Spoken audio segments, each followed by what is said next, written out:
That one mistake can be so dangerous, it can destroy much and everything that you have done. But this can be prevented or minimized when we are careful, when we do not take needless and foolish risks.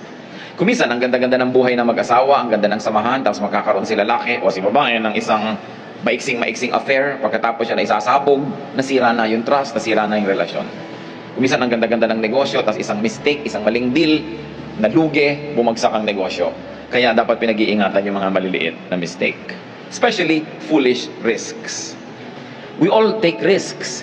At dapat lang at kasama ng buhay yung talagang tayo ay nagre-risk. Merong risk-taking. Pero what is a foolish risk? Yung hindi dapat natin sususuot at pinapasok. Those whose potential fruit is so little, so shallow, so trivial, compared with its potential harm or danger. Yung ang liit-liit ng pwede mong mapala, pero ang laki-laki ng nakataya, ang laki ng pwedeng mawala sa'yo. Hindi dapat tayong pumapasok sa ganung mga risks. When there is too little gain for too much investment.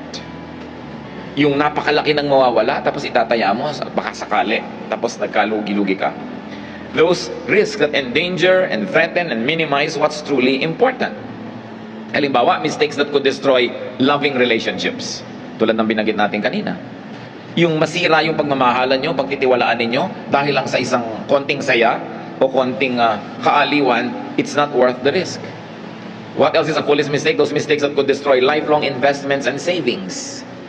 Yung ang tagal-tagal mong inipon, tapos na papaniwala ka ng isang matamis magsalita na pag lahat yung investment, pera mo, in-invest mo sa isang negosyo, biglang madodoble na yan in 1 week. Yung ang tagal-tagal mong inipon, i-risk mo na ganon. That could be a very foolish risk to take. What else is a foolish risk? Mistakes that could destroy one's good reputation. Ang tagal-tagal gumawa ng reputasyon, ang hirap-hirap gumawa ng konting monumento, pagkatapos i-risk mo ang lahat-lahat para sa napakaliit na bagay. Kaya iniingatan ng mga ganon. Halimbawa niyan, siyempre mga indiscretions. Lalong-lalot may asawa kang tao. No? Baka mamaya malagay sa panganib yung quiet home life mo.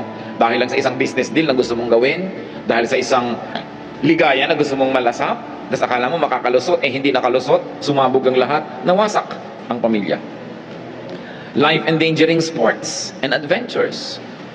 Yung mga sobrang extreme sports, yung tatalon ka kung saan-saan, magbibilis ka ng mga speed, tapos para lang sa thrill, para ka lang sumaya, o para lang makapagyabang ka, o may mapatunayan, ang danger baka ma-paralyze ka for life. Ang danger baka mabulag ka, o kaya masira ang katawan mo for life, dahil lang sa isang sandaling kagustuhan o kaligayahan. Those could be very foolish risks.